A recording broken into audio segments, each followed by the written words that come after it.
Hey guys, in this video I'm going to be showing you how to build a carnivorous plant bog garden, and I'm here today with Karen. The reason why we're building this bog garden is because 2 weeks ago we went to that carnivorous plant nursery that I showed you guys, and Karen bought a whole bunch of very nice plants, but they need to be repotted. So what other way to repot them all than by putting them in a big bog garden? Karen has already gone out and bought a pot. She's bought some ornaments. Too much. We have all the soil, we have everything that we need. So I guess the first step is for us to go and drill some holes in this bog garden.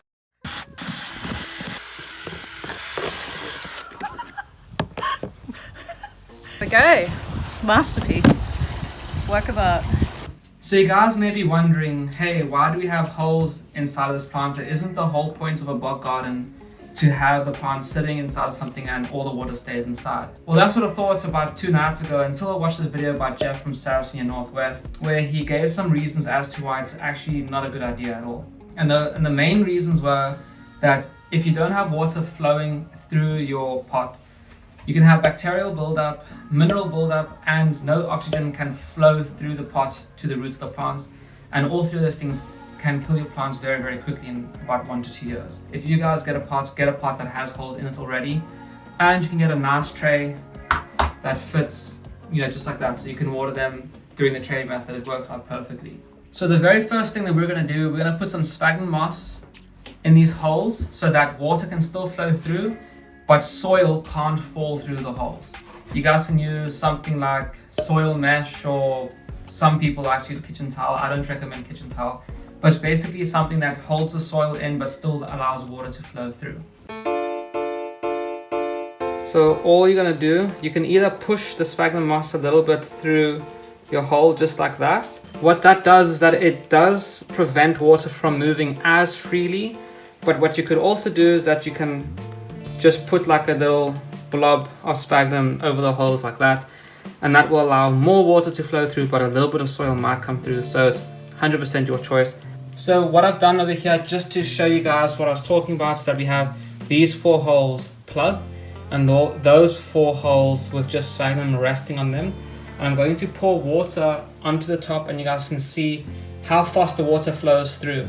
So you guys can see the ones on the right flow much faster than the ones on the left. The ones on the left are just dripping.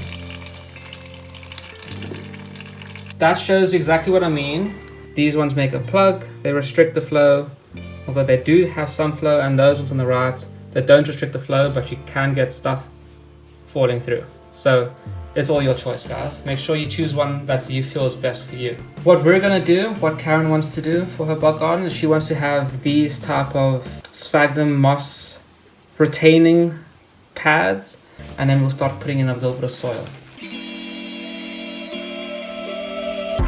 So Karen has now filled the bottom of the what is that called? A tray. No. A pot. So Karen has now filled the bottom of the pot.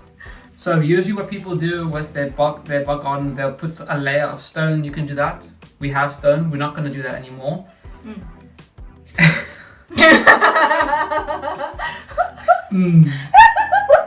So I have some old carnivorous plant soil. This is sand and peat.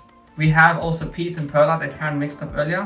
Yep. You guys can use whatever soil I want. I just want to get rid of this. So now we are going to be filling up the bottom of our pot, and let me show you guys how to do it, because I didn't think Karen was going to sprinkle it on like cheese.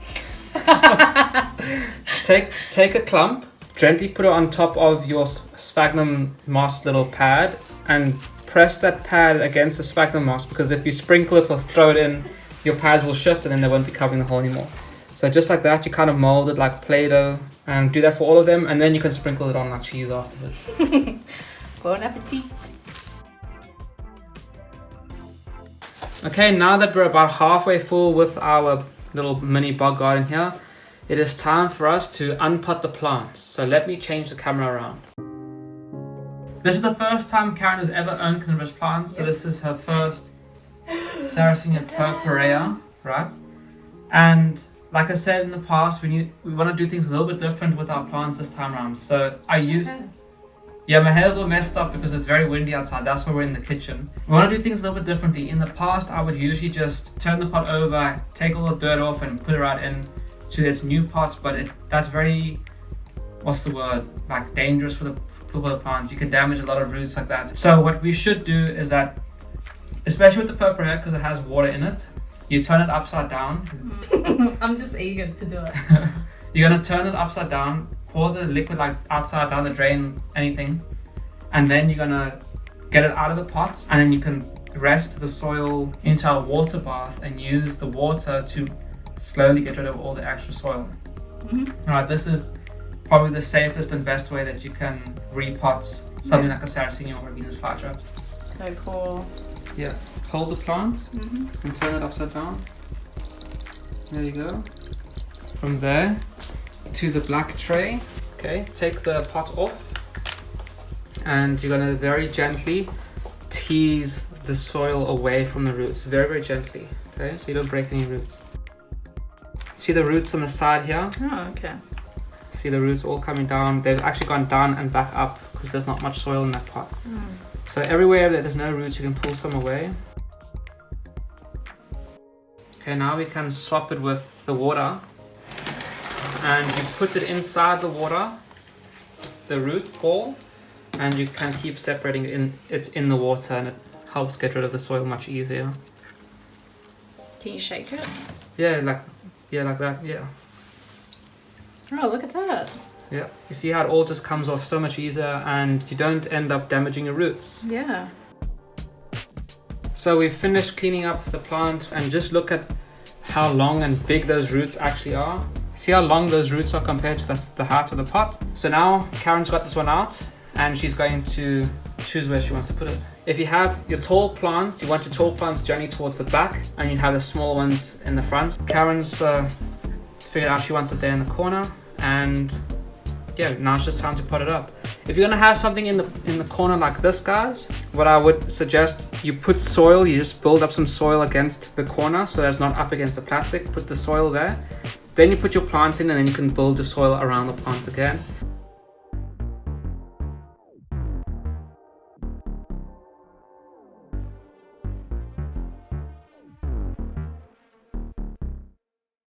So that is pretty much it, guys. We're going to put the rest of the Sarracenias in, and when we do a Venus flytrap, we'll show you how to do that too. Alright guys, so we have done the other Sarracenias here, and we're going to take you through the steps of a Venus flytrap. This is Slack's Giant. You can actually see it's... Where's it? There it is. Yeah, it's a pretty nice plant. And the process, guys, it's pretty much the same. So you're going to squeeze the sides of the pot. And with the Venus flytrap, if the trap's closed, it doesn't matter. Don't squeeze it too hard, that's fine. You're just going to put your hand like a big cup over the plants, yeah? Let it slowly fall into your hand.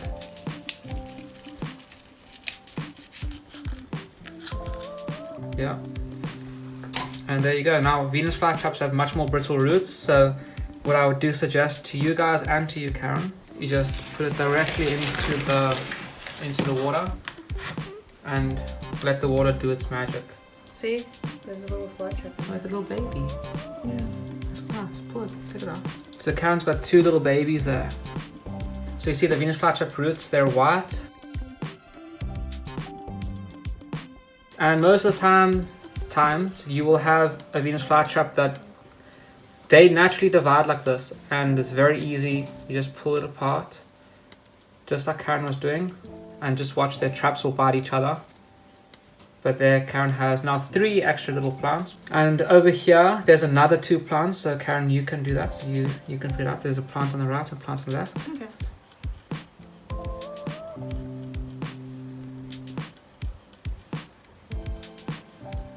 There you go. You got Perfect. 5 little plants there. Wow. And that's how you simply repot a Venus flytrap, or unpot it, and divide it out. Pretty easy. Yeah, I just noticed that this Venus flytraps with traps look different to the other Slack's Giant. If you guys have any idea what this one is, let us know in the comments, because this one's traps are seriously, they're different. So this is the tray now with the different Sarracenia. Karen's got the biggest Venus flytrap, and it's going to follow pretty much the same technique as before. Should I start on this side? Yeah, you can start there. Karen's going to start on that side. You're going to build it up in the corner like a 90-degree wall. and then push the dirt up against the roots again. We'll show you.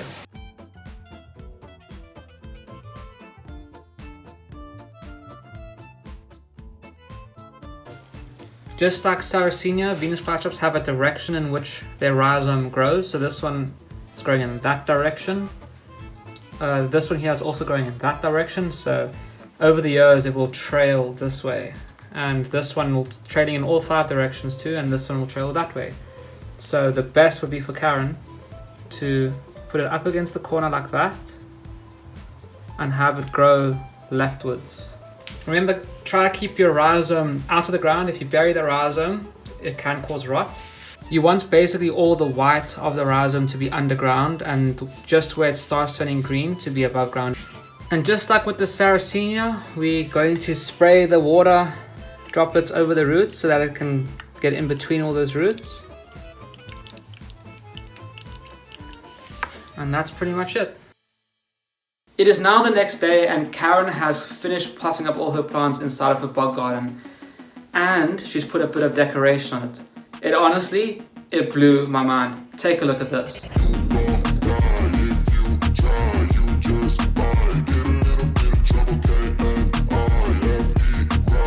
I'm so impressed with how well she's done with this. Considering it's her first time ever owning these plants and first time ever potting them up, she's done a phenomenal job. She's not finished yet. She actually wants to put some of this live sphagnum moss in between the rocks, make it grow a bit more. It's gonna look so damn good. So if you guys wanna see that in the future, make sure you subscribe to the channel because we will do updates on all our plants. And if you do like the end result of her bog garden, please, we would really appreciate it if you left a like on the channel. It helps out a lot.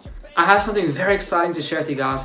This weekend, we're going to Kew Gardens. It is the biggest, I think, greenhouse venue botanical gardens in England. So if you want to see that video of us going to Kew Gardens, looking at all the plants there and all of the different greenhouses, make sure you subscribe to the channel so you don't miss out on that video. But until then, I'll see you guys later.